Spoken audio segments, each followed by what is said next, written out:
Querido Jesus, lerei agora as páginas da Tua vida, que elas me levem a Te amar cada vez mais e que Tuas palavras firam o meu coração e me levem a mudar de vida. O Evangelho de hoje é o Evangelho de São Lucas, capítulo 9, versículos 43 a 45. Naquele tempo, todos estavam admirados com todas as coisas que Jesus fazia. Então Jesus disse aos seus discípulos: Prestai bem atenção às palavras que vou dizer. O Filho do Homem vai ser entregue nas mãos dos homens. Mas os discípulos não compreendiam o que Jesus dizia. O sentido lhes ficava escondido, de modo que não podiam entender. E eles tinham medo de fazer perguntas sobre o assunto. Palavra da salvação. Glória a vós, Senhor. Vamos olhar para Jesus, como dissemos. Da cidade de Cesareia de Filipe, Jesus começa a descer em direção a Jerusalém para morrer na cruz. Por isso, ele fala aos apóstolos estas palavras no Evangelho de hoje, profetizando o que irá lhe acontecer. Prestai bem atenção às palavras que vou dizer. O Filho do Homem vai ser entregue nas mãos dos homens. Dando continuidade à nossa série do sábado sobre a vida de Cristo, depois que Jesus nasceu, foi circuncidado, segundo o costume judeu, após uma semana.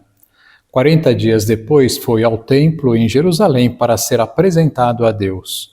Com relação aos magos, não sabemos exatamente quando eles apareceram. Vejamos estes fatos no vídeo a seguir. José e Maria eram judeus e seguiam os costumes de sua nação. Quando Jesus tinha 6 semanas de idade, foi apresentado ao Senhor no Templo de Jerusalém. Essa prática estava de acordo com a lei que Deus havia dado a Israel, e Jesus devia ser obediente em tudo. Assim, o próprio Filho de Deus, o Príncipe do Céu, por seu exemplo, ensina-nos que devemos obedecer. Apenas o primogênito de cada família devia ser apresentado no templo. Essa cerimônia era para lembrar continuamente um evento que havia ocorrido em um passado distante. A criança, ao ser apresentada no templo, era tomada nos braços e erguida diante do altar. Desse modo, era solenemente dedicada a Deus. E logo que era devolvida à mãe, seu nome era registrado em um rolo, ou livro, que continha o nome de todos os primogênitos de Israel. José e Maria trouxeram Jesus ao sacerdote conforme requeria a lei. Todos os dias, pais e mães traziam seus filhos, e o sacerdote nada notou de diferente em José e Maria dos outros, que vinham dedicar seus primogênitos. Para ele, eram simplesmente gente operária. Na criança viu apenas um frágil bebê. Não podia ele imaginar que tinha nos braços o Salvador do mundo, o sumo sacerdote do templo celestial. Contudo, ele poderia ter sabido, pois se tivesse sido obediente à palavra de Deus, o Senhor o teria revelado. Naquela mesma hora, estavam no templo 2 servos fiéis de Deus, Simeão e Ana. Ambos haviam dedicado toda a vida ao serviço do Senhor, e ele lhes revelou coisas que não podiam ser reveladas aos orgulhosos e egoístas sacerdotes. A Simeão deu a promessa de que não morreria sem ver o Salvador.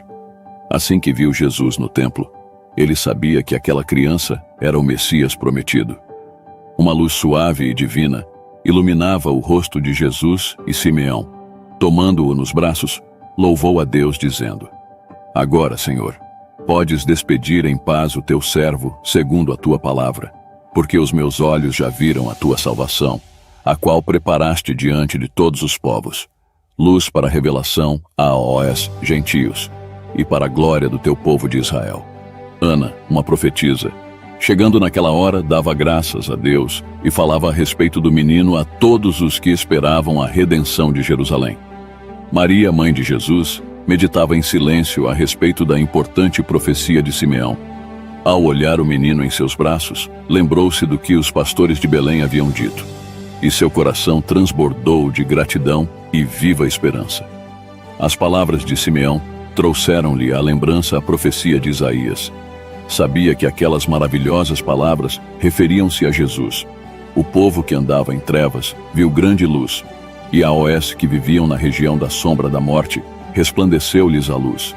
Porque um menino nos nasceu, um filho se nos deu. O governo está sobre os seus ombros, e o seu nome será Maravilhoso Conselheiro, Deus Forte, Pai da Eternidade, Príncipe da Paz.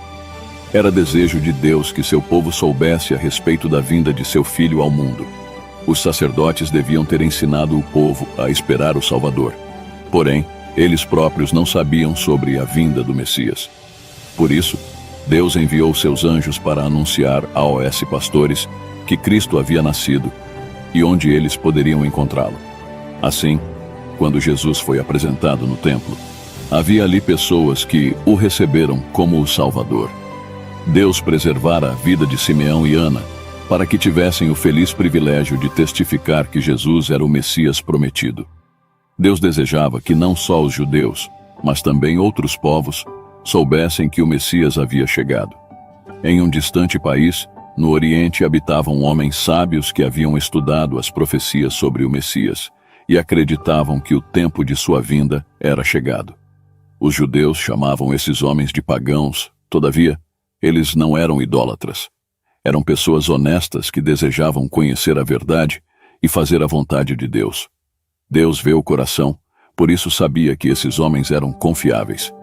Estavam em melhores condições de receber a luz do céu do que os sacerdotes judeus, cheios de orgulho e egoísmo. Esses sábios eram filósofos. Haviam estudado as obras de Deus na natureza e, através delas, aprenderam a amá-lo.